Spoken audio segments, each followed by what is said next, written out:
As I am going to get around. Has Brian left? No.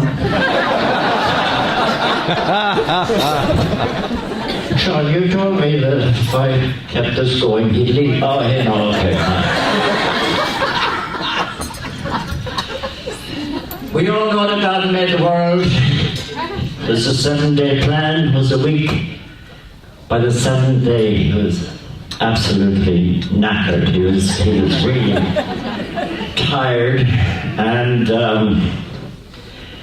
he was wondering who could he get pitching here, you know, to run the world. So he had a word with St. Patrick, and Patrick said, you know what? Anybody who's elected Grand Marshal of the St. Patrick's State Parade and survives should run the world. Ladies and gentlemen, my cousin, Grand Marshal of the St. Patrick's State Parade.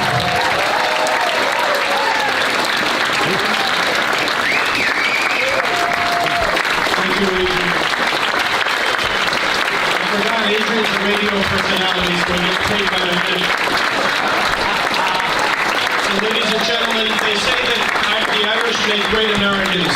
Here we have one fabulous Irish American, Brian O'Dwyer.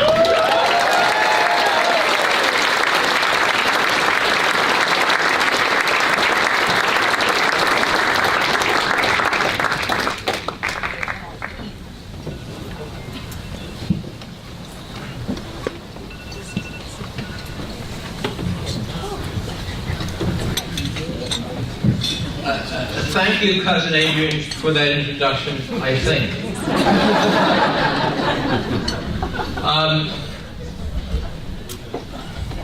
This is a wonderful night, and of course, I'm required, and I do want to acknowledge so many people who have brought me here tonight.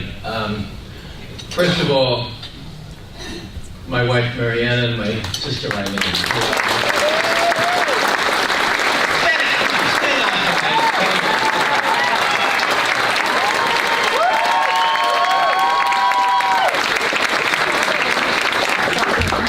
You know, one is part of many families. My extended family who have come from all over.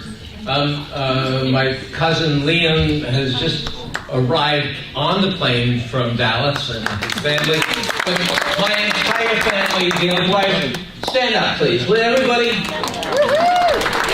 Council your part. Everybody stand up.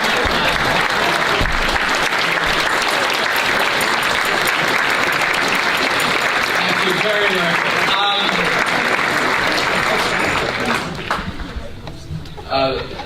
Over the years, my family at the Emerald Isle Immigration Center and the people who have worked with them have been so much part of my life. Would you all stand up and be acknowledged?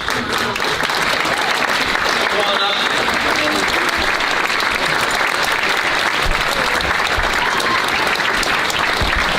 And I've been very much part of being a mentor to a number of young men over the years who have made me so proud of my brothers in Capucin, the guys who are over there. Will you stand up, please?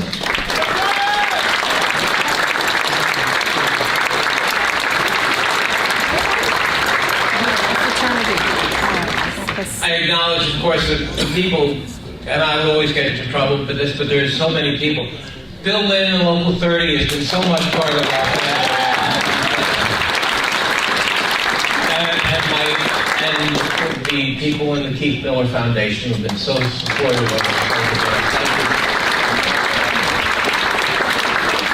Tonight, I'm here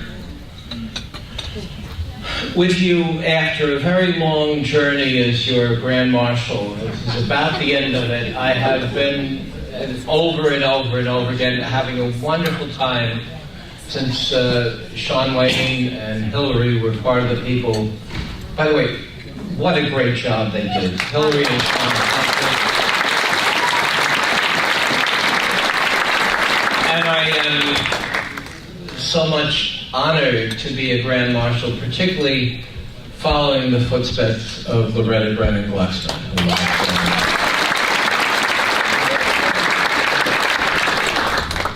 The theme of this parade is something that has been so close to my heart, which is the theme of immigration.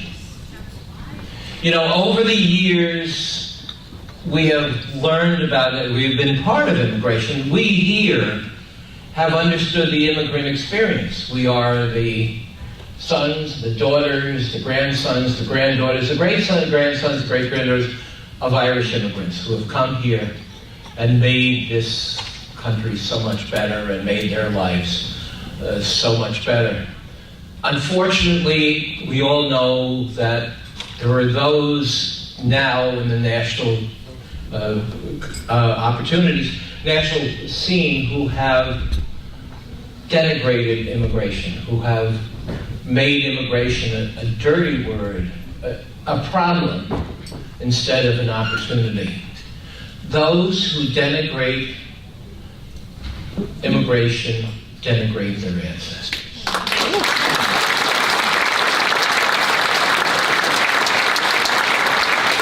Those that despise immigration despise their ancestors.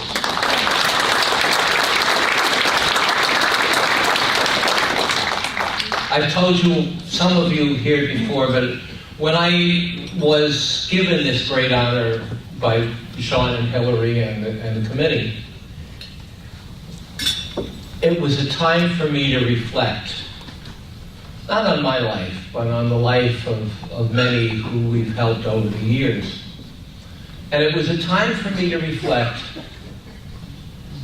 on one person whose birthday would have been 2 days ago. My grandmother, Mary Agnes Rowan. Mary Agnes came to this country from a farm in Galway at 16 years old. She was literally driven from her house by hunger.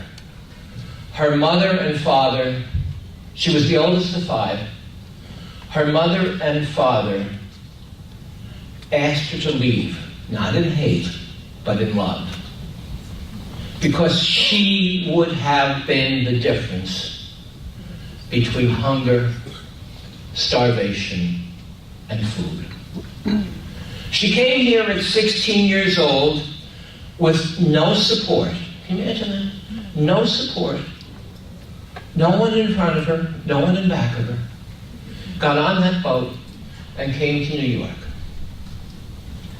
Her first job was at a mansion on 54th Street and 5th Avenue. 680 5th Avenue, the home of the Twombleys, who were the richest people in New York at the time. There were 100 servants in that house. She was number 100. From the day she came to this country at 16 years old to the day that she died at 88, a money order went back to Galway every single month. And that money order was the difference in suffering.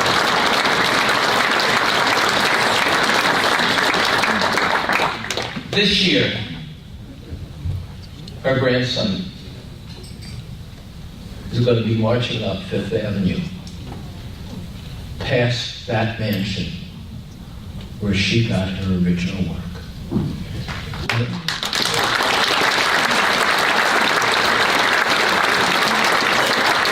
And this year, I'm going to stop on 54th. I'm going to stop the parade at 54th and 5th Avenue, look over and pay homage to Mary Agnes Rowan, and not only to her, but the millions of Mary Agnes's and Maria's and those who came before and after her that made my life so much better and made their life.